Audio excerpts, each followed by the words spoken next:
Bueno, estamos de regreso en el segundo bloque del programa para presentar a mi compañera Carmen Gudiño. Carmen, ¿cómo estás? Hola. Bienvenida esta noche, gracias por estar con nosotros. Gracias. ¿Dónde te tomó el temblor esta mañana? Pues muy cerca de aquí, en mi casa, estaba en mi casa y bueno, ahí el temblor. ¿Y se sintió fuerte se como sintió. En varios lados? Sí. Aquí se espantaron muchos, según me cuentan, salieron. casi hasta salieron palideciendo un poco, porque dicen que aquí se meneó bastante emocionante. Pero bueno, qué bueno que todo está bien. Por lo pronto vamos a presentar la pieza de Carmen Gudiño y si te parece bien regresamos para comentarlas. Claro. Adelante con ella. Luego de meses de cabildeos, este 27 de abril, los senadores aprobaron la reforma política. Ese día, en sesión maratónica que se prolongó por más de 9 horas, el debate no se hizo esperar. Entre distracciones, finalmente los senadores votaron con 94 votos a favor, 5 en contra y 8 abstenciones la reforma política. Entre lo aprobado por los senadores, se establece que el presidente de la República puede separarse del cargo por 60 días, tiempo en el que el secretario de Gobernación tomará provisionalmente su lugar. Se aprobaron también las candidaturas ciudadanas a todos los cargos de elección popular, tanto federales como locales. Se permite la reelección en forma inmediata de presidentes municipales, senadores y diputados, los primeros hasta por un periodo adicional y los segundos hasta por 2 periodos, es decir, 12 años, punto que ocasionó opiniones diversas. Después, la pelota llegó a la cancha de los diputados. La minuta fue recibida un día después de aprobarse en el Senado, pero los diputados la turnaron a las comisiones de puntos constitucionales y de gobernación. Sin embargo, terminó el periodo de sesiones y ahí permanece.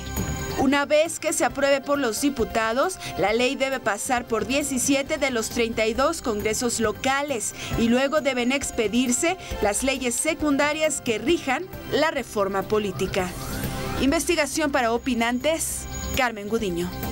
Bueno, Carmen, en tu reportaje queda claro que los puntos más relevantes de lo aprobado en esta reforma constitucional, llamada reforma política, es el asunto de lo que compete al orden político y, claro, subyace cómo va a quedar el renovado papel de la ciudadanía. Te pregunto, Carmen, ¿qué opinas no solamente sobre este asunto de quiénes se van a poder reelegir, sino sobre el papel, el nuevo rol que le quieren dar a la ciudadanía en términos de su participación en el orden legislativo?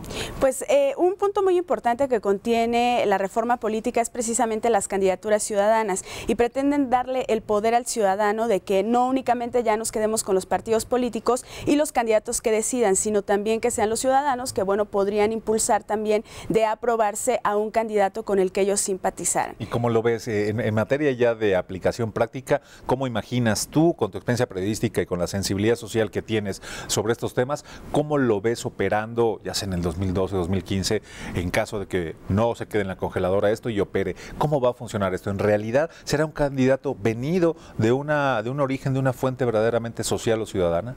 Mira, yo creo que actualmente, o bueno, en mi opinión, yo considero que actualmente han estado surgiendo diferentes personalidades que han salido de ser sociedad. Y ahí tenemos a una Isabel Miranda de Wallace, a un empresario como Martí, que bueno, ellos salieron de esa sociedad, un hecho lamentable, bueno, los hace ser partícipes de la política nacional, e involucrarse más con la sociedad. Quizá por ahí pudieran venir estos candidatos independientes, quizá, porque son con lo que la gente simpatiza y con los que la gente se ha identificado de alguna manera.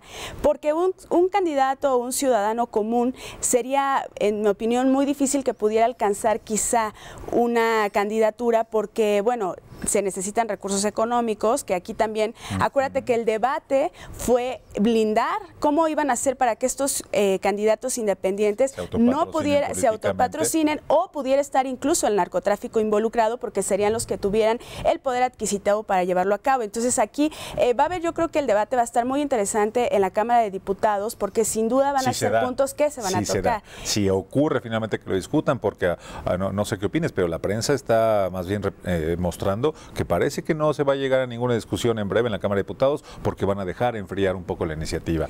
Exacto. Mira, justamente el día de ayer el senador Navarrete acusaba a Enrique Peña Nieto de estar detrás y de ser el diputado 501, porque dice que acusa y dice que es él el que está frenando esta reforma en la Cámara de Diputados, porque no quiere, dice, bueno, si se acomodan y se logra un consenso, podríamos tener esta ley aplicada en el 2012.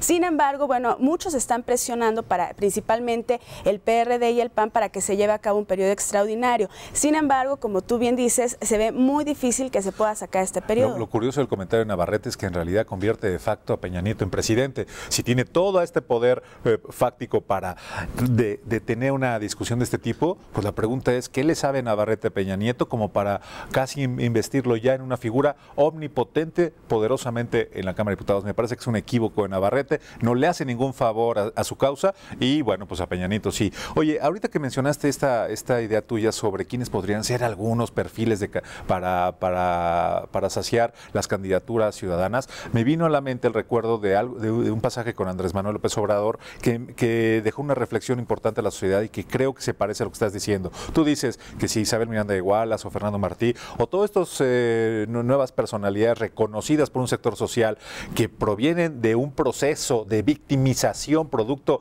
del Estado que vivimos en este país en algunos temas, me recuerda el caso de Andrés Manuel respecto de una conjetura con la que explicaban por qué había perdido Andrés Manuel la elección. Tal parece que para quienes creen que Andrés Manuel la perdió por exceso de confianza, dicen que Andrés Manuel dijo, bueno, pero es que yo tengo mucha gente que simpatiza conmigo porque vivieron lo que me pasó con el proceso de desafuero y bueno, yo creí que todos ellos iban a votar por mí. Pero analistas dicen, oye, Andrés Manuel se equivocó cuando confundió simpatía con voluntad de sufragar en favor de su causa política. Claro. Sí es cierto que al corte del 2006, mucha gente pues tenía un espíritu bondadoso de solidaridad con él por lo que había venido ocurriendo, pero eso no se convirtió en voto a favor de ellos. En el caso de Wallace o cualquier perfil de esas características, ¿hasta dónde en realidad esto puede ser una posibilidad? Y segundo, en caso de que pudieran ganar una candidatura, ¿quién garantiza que en lo político puedan administrar un país como este? Se necesita experiencia y es esa creencia basada, bueno, en la Constitución que nos rige, que cualquier persona puede alcanzar un puesto político, si no sería discriminación, pero aquí entra otra interrogante, otra cuestión. Bueno, sí pueden alcanzar un lugar político porque es siendo mexicanos, pero también se necesita experiencia y se necesita tener pues esa habilidad, ese conocimiento para estar al frente de un puesto de esta naturaleza. Por eso hoy, y con base en la Constitución que nos rige, vemos a diputados que no tienen ni la secundaria y ni la preparatoria o la primaria concluida. Y terminan siendo delincuentes organizados como el alcalde de Tlalmanalco, sí, ¿no? Exacto. ¿Por qué? Bueno, porque se basan en esa Constitución que dice todos podemos ser y ocupar un lugar político por el simple hecho de ser mexicanos, aunque no sepas leer ni escribir, si no sería discriminación. Pero bueno, ya para puestos como un presidente de la República, como diputados que van de ellos depende el futuro inmediato del país, sí va a resultar complicado. No sé cómo les vaya a otros, pero la realidad es que en este estudio, si tuviéramos que votar por Carmen Gudiño como representante ciudadana de alguna causa política, creo que todo nuestro voto de corazón estaría contigo. Okay, Carmen, gracias esta noche por estar con nosotros, bienvenida. Y bueno, por lo pronto vamos al siguiente bloque, ya están aquí nuestros invitados, PAN y PRD, para discutir este asunto de los menesteres sobre qué fue de la reforma política en la Cámara de Senadores y qué va a ser de ella ahora en su ámbito de competencia la Cámara de Diputados. Vamos a un corte y regresamos. Gracias, Carmen. Gracias. Volvemos.